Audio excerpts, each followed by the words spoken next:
Terrifier 2 is directed by Damien Leone and stars Lauren Lavera, and among others. And this is the sequel to 2016's Terrifier, which is about the villainous character of Art the Clown. And it picks up immediately after the events of the first film, where Art the Clown is essentially on the run, trying to essentially wreak havoc and stuff. And you have a young girl in this who is with her brother, and they discover more of what's happening with this clown.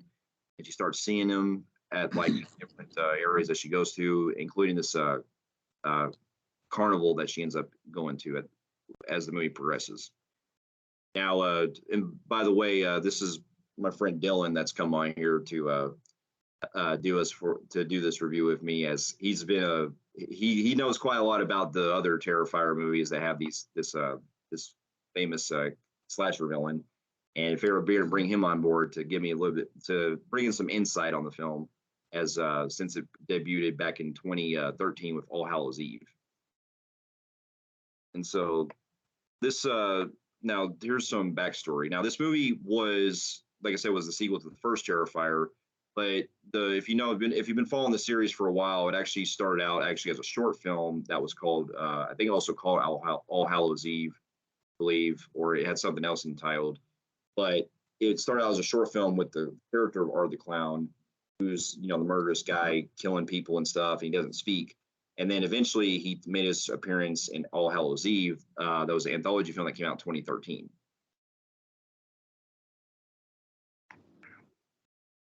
And I remember seeing I actually got a chance to finally watch the first All Hallows Eve for the first time today, because I never seen it, but I heard a little bit things going after looking up on it the last couple of years, because I didn't even know who Art the Clown was until one day I was going on Facebook and seeing a page of this clown that showed up. And I was like, who the hell was that? And then I had to look up. I was like, oh, okay. So it started out in an anthology film. Then he got his own spinoff in 2016. So after upon finally getting a chance to watch them, I could say these were definitely some pretty unique slasher films that didn't hold back. Certainly. I mean, yeah. I mean, they just seem to incline with each release. I mean, Damien just reinvents himself with each release, and I'm here for it. Thanks for having me on, and I'm ready to talk about Terrifier 2. Absolutely. Well, what did you think of the other ones? Well, All Hallows Eve, it was really showcased his skills as a director with, limited blocking. It was really everything you could ask for a Halloween-themed type of anthology. So Right. you're getting a mix of stories in this one, but it's still fun, and it still emulates horror, as in this is Leone and his early stages before we get the infamous Terrifier 1, and then we get Right. the Terrifier 2, which showcases Art the Clown Mhm. causing carnage. And he was also played by a different actor too in the first one. Right, exactly. Yeah, and you can really see, which he did great for All Hallows Eve, but like I said, you can see the incline in quality. Right. I I remember when I finally got a chance to watch the first All Hallows Eve, I enjoyed it. It definitely had its issues because there were certain things about it to where some of at least the first couple of segments, I wasn't really getting the vibe. Like, I mean, I found the first segment pretty disturbing when it has its reveal and stuff. The second segment, I wasn't really too really getting it because it got kind of weird. Won't go into details for those that haven't seen it, but let's just say it gets pretty out there. And then the third one obviously is the best. And the thing I really enjoyed with the movie itself was that it was able to take that anthology format, but also make it where it basically becomes kind of like a cross between something like Trick or Treat, but mixed in with like some like other it's very low budget, but it was able to incorporate some stuff that comes with third act where I can't reveal anything, but let's just say it turns into basically a grindhouse film. And I mean that because it literally turns into a grainy looking grindhouse movie. And I got to really give them commend for that. this is regarding All Hallows Eve. Yeah. Babysitter's worst nightmare. Yeah. I'll just put it to you that way for the Yeah. viewers, for the And audience. then exactly. And then with the first Terrifier, when I watched that one right after it, I really got into where it was really going with how they showcase more of what the clown can do and stuff. And a lot of it had really good atmosphere if it taking place mostly at that building that they stayed at. It was like was it like an apartment building or something, or I'm trying to Yeah, some remember. sort of warehouse of some sort. Yeah. But just the way that it played it out to where a lot of the grotesque stuff that Art the Clown was able to accomplish in that, and also since it was a different actor this time, they had the guy in that one, what's his name, David Howard Thornton, who was able to basically bring not only a great performance as that character to make it his own, compared to what they did in the first film. Because in the first film, Art the Clown seemed like he was a lot more reserved, to where he was just mainly doing a lot of regular killings and stuff. And he didn't. In this one, they made it to where he mixed in some like unintentional comedy points, and he played off more like a mime than your typical clown, but he pulled it off. And with the second one coming out, it really showcased a lot of what it got me really interested, because I was able to see all the appeal now since the new one has now finally been talked about, or since the other ones have been released. So what did you think of the first Terrifier? The first Terrifier was it was really everything you could ask for a slasher. And with slashers, I go into them knowing they can only be so good. So, excuse me. So with the first Terrifier, what really stuck out to me was the sense of direction. Of course, the practical effects. You're getting some gore in this one. You're getting characters that you try to root for, Mm-hmm. and it's really 80s horror done very, very well.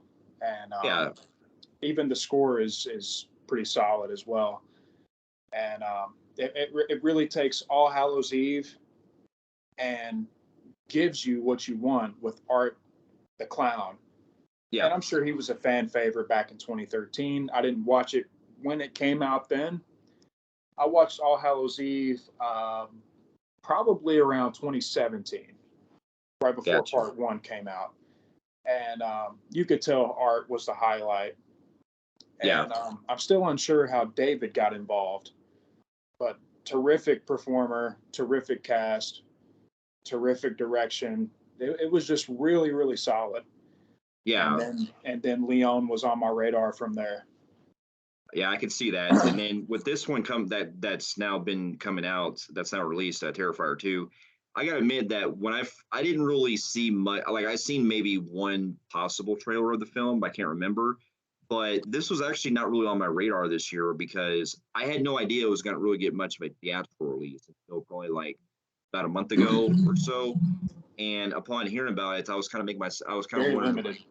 Yeah, I got very limited, and with it being in theaters, that idea, I always enjoy seeing like slasher films finally making a comeback. I can say that ever since the release of 2018's Halloween, yes, it has put them back more on the map now. It seems like it's coming back with, but it's good to also see movies like this that are very low budget and very kind of underground. You rarely see these kind of movies in theaters, because more than likely the first one went to direct video. This was actually really interesting how they were able to put a movie like this and not only put in theaters, but also it has the tendency of being probably the longest slasher film I have ever seen. Because this movie runs almost 2.5 hours, and before I get into more of my pros and cons, I'll say I had a really good blast on this. This was actually probably one of the best slasher films I've probably seen in probably a while. Well, other than X and Pearl, but as far as like being on that kind of notion of kind of something I didn't really expect too much, and then seeing part of a franchise, this is definitely one of the biggest ones I've seen in really good, in one of the most like fun kind of slashers that I've seen in quite a very long time, that I highly love, as I'll say. Yes, Terrifier Part 2 is a relentless, ambitious slasher. I mean, it gives you characters that you care about. You try to root for them. and a sense of fairness. And Art the Clown doesn't like that. He So doesn't, and he will that's he will pull you in, and you will witness his Halloween special, which exactly. is Terrifier 2. And yeah, it had like a 3-day theater release, particularly in my town. And I've already been to see, I've seen it twice already. It's that good.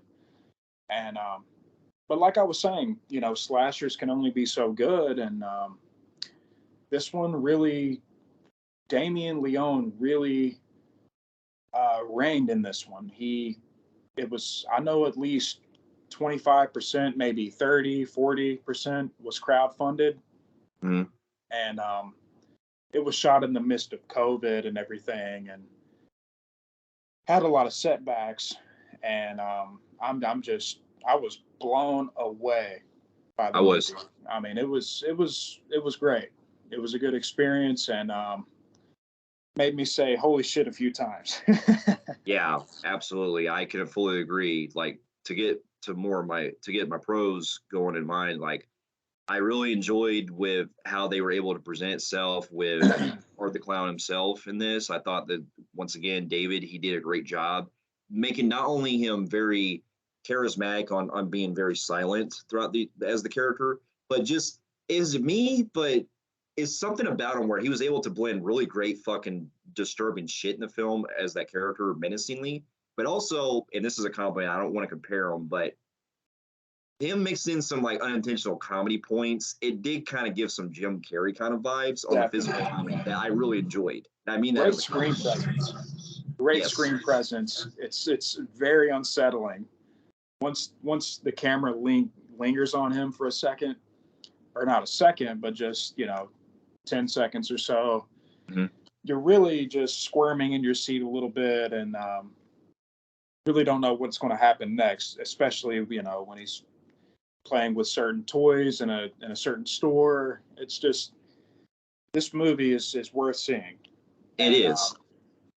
And it really kicks down the doors of certain slashers. It trumps a lot of tropes that you may expect. yeah. And I'm just the effects in this really leave you wondering how they even pulled this off. Yeah, that's the other thing I was going to get into more with the special effects. It's good that a lot of slasher films like this that are very relatively, they're small budget, but I commend them on the aspect of they were still able to keep it with good practical effects, especially with all the pretty disgusting shit they do with a lot of deaths that I can't go into detail, but you're seeing a lot of like grotesque stuff that you would see in trauma movies on that kind of level. Like if you see movies like Romeo and Juliet or fucking the Toxic Avenger and stuff like that, The oh, kid movie. yeah, you see shit like that, it's like in this movie. But also, I got to commend them for the budget this time because it seemed like because one of the things minor things that I did notice with the first film was that with it still kind of being under budgeted and stuff, it still looked like it was still relatively, you could tell, it was very confined. This one, it seemed like they had more money to spend to where the production design is very top notch. Like it looks pretty theatrical looking. It was able to accomplish it with their budget that I don't know if it was lower or higher in the first one, but whatever they did with it, it seemed like they had top much more quality in this one. Certainly, yeah. I mean, the cast was great. Especially the lead girl, the girl, the main girl in the movie. What's her name? Uh, Lauren Lavera. That's her name. Yeah, The plays the main girl. I thought she really held her ground. Like she really not only pulled it off in a lot of the scenes where she's our lead and going through the film, but something about it too, where the whole family dynamic between her and her brother. I really enjoyed that aspect of this. it was great.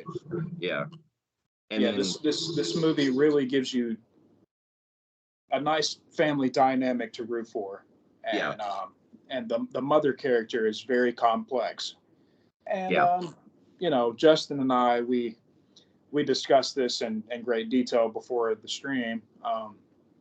We're really perplexed by the mother character, as in, uh, she's just very interesting, and the actor that portrays the mother is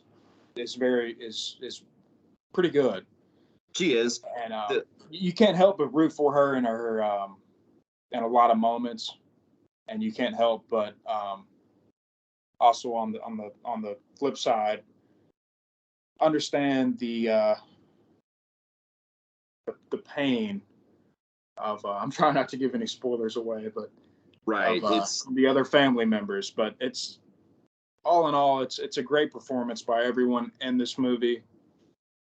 yeah, Everyone is great. absolutely. And that's even some of the side characters too. Like when we got to like the guy that's in part of the like the costume store that's trying to that's there while Bart is like doing the whole like Jim Carrey thing where he's kind of making faces and stuff, and it's just like the way they sounds like, hey, quit messing around and stuff, you know. It's very Great direction. that guy really pulled it off, and I really like that they were able to blend some unintentional hilarious moments that in a way it was giving me kind of like Evil Dead Evil Dead 2 kind of vibes, where they were able to do a good mix of well horror and also mainly some comedy that you didn't really expect too much with it, you know. Exactly. Um, but also one of the other things I got to appreciate is there are some other. I like the world building they set up more with this. How you could tell from the first film they were going with just keeping it very more confined, where you know Art's basically going around killing people. This one I appreciate that they were able to build upon that to where he's basically on the fucking loose and he's going around and killing people left and right. And they also add certain layers to him that I think was very interesting. That I will get to some of my little minor things. I'll say they don't really build too much up with, or sorry, explore much with in as far as the writing aspect. But I can't discredit that because they still did a great way of building the world around it from the first film, Right. especially how you're seeing in like schools now. You know, you see them showing up at like carnivals and stuff. I just they explored a lot more in this. Yeah, Art in this one is very aware of his surroundings, and he is relishing in this movie from his success in Terrifier Part One. Right. I mean, he's having a great time in this movie, and you can't help. You may look away, and you have been warned if you've seen the first one, but if you do look away, you can't help but redirect your eyes back to the screen. I mean, it's a great slasher. I mean, It is. it's really you get your money's worth for this It one. is. It is. And also one of the other things I gotta notice too is at least on that kind of slasher type of movie level, there's some stuff in this film that I really don't think that they could get away with if this was made by a mainstream studio. Because there's a lot of death scenes in this that are very off-putting and disturbing that you really think in your head like, how the hell did this get released in theaters of all things? But hey, I mean that worked out because I was still like I was watching, I was like, oh man, that's some like pretty fucked up. But You just it you, really it really worked. you just can't help but chuckle. I'm glad we caught it when we did. Yeah. Now, if I do have like so many, and this way, if I do have to get to some of my cons, I will say that the only things I do kind of just have some minor little things is that I do like the way that I do like the performances the most part, but I will say the one that played the mother, she does a good job, but I will say that she also plays the mother that you kind of love to hate, where she is so like bitchy and you can kind of get a reason behind it all, but it's like she's like kind of a more fucked up version, like very bitchy on that level. She reminded me a lot of Christian's mom from Nightmare on Elm Street 3 Dream Warriors. How she's drinking. I mean, you could say with the first one, but I'd say more on that level where she's just more bitchier on that. Because in the first, because in that one you had it to where she was bitching at Christian and all that about sleep and stuff and things like that. And so she's imagine her, but like more fucked up. That's what I can kind of compare her with. Yeah, and that's the thing. The director writer said that Dream Warriors was an inspiration for this one, so I'm sure he paralleled that character from Dream Warriors. Yeah, I And didn't know that until you told me about it. I was like, wow, really? yeah, I've been binging some interviews he's recently conducted. But some of my cons would be uh, mainly lie within the third act. Yeah, And that's what I just was to going to get keep to in as well. mind, there are some fantasy elements in this, and you could expect that by the end of Terrifier Part One and throughout, Hmm. that Art isn't the typical antagonist that's killing everyone. I mean, there's a little depth to this character, and that's why I like it. Even if you haven't noticed throughout, well, in All Hallows Eve, it's a different actor, but what I like is or what I've noticed is in All Hallows Eve, the neck is revealed. The Hmm. mask doesn't come all the way down. Yeah, And then beginning with Terrifier Part 1, you never see any skin right here. that is an interesting observation on that because I didn't know that until you told me because I was thinking about in the new one in the second one I was watching I was like wait a minute he has his because while he's doing because there's well I'm not gonna go into spoilers but there's Yeah, let's say there's a scene in the film where he's doing laundry and he never takes his mask off and I was like wait a minute why does he have his mask off? Oh, and then when you told me about that, I was like, that makes sense. it's So I think there interesting. is something about it to where either it's possibly the mask itself or something that's more that we don't know about that'll probably be for later. But I like that. It adds more mystery to his character like that. Exactly. I love the mysticism and just the mystery behind the character. Yeah. It's sort of But it reminds me of Carpenter with Michael Myers. I know that's a huge comparison, but there really hasn't been anything out recently that you could compare this to as far as the antagonist and the mysticism behind him. I think And probably well, I think possibly the only comparison I can kind of think of that's unless it's explored later that I can see a lot of the similarities with is between him and Pennywise. Only because Pennywise does have certain things about him that even to this day, they're still not fully explored what exactly he is in the book of Stephen King.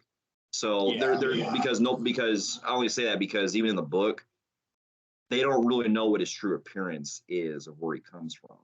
So we still don't really know much more about Art's backstory yet. It's right. to be seen. Now, but going into my cons with the writing aspect is that yes, there is some fantasy elements in here though that does kind of like seem like it was more questionable to where we didn't really get to see fully explored areas that they bring up with the way the plot goes along, so to speak. I'll leave it there because again, it's in a reveal that's in the third act. Yes, yeah. It's and the ending is ambiguous. So keep that in mind if you're ready to watch this film. Mhm. So yeah, it was great. It was. I'm That's still my only minor recovering. things. It gets a little out there toward the third act, but in a good way to where it gives you what you want, but it does have some more questions that you're just kind of like. I would hope if they make a third one, I hope they actually explore this more and at least give us some kind of close. It could have had a better closure with certain characters. I would just leave it there. Well, Yeah. I could have had a better explanation on certain things with that they have set up. Mainly has to So do with the backstory. There's a backstory that they set up that they could have explored more with the yeah, character with our main characters. But other than that, though, yes, I really did enjoy Terrifier 2. It's definitely probably it might, if anything, it might probably be at least on my best of year, maybe honorable mention. But let's just say it's definitely one of the best slasher films of the year for me. most definitely. And the director writer, his name is Damien Leone, Yes. and I would keep him on your radar.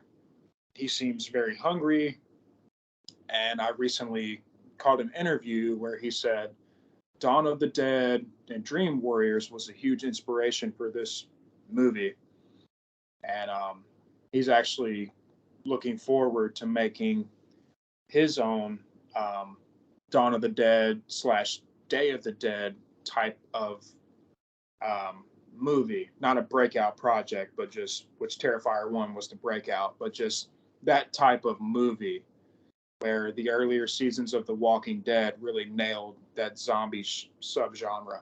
Mhm. And he's really inspired by Romero, and you can see it. Yeah.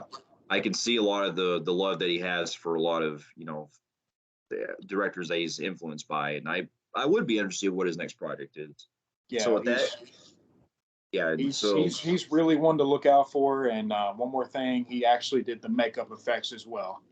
oh, So okay, that's really interesting to hear. yeah, Yeah, that's see when you have a director that's talented, where he can not only direct the way it plays out, but also being able to be talented like that. He's basically like not trying to compare, but he is basically what Tom Savini did, where he was able to exactly. like like sometimes he would act in movies, then he would also use his own makeup effects and things like that. Yeah, very interesting guy. Yeah. So with that, with that being said, I really did love this movie a lot, and with that, I'm going to give the movie a phenomenal grade on the Film Freaks meter for me.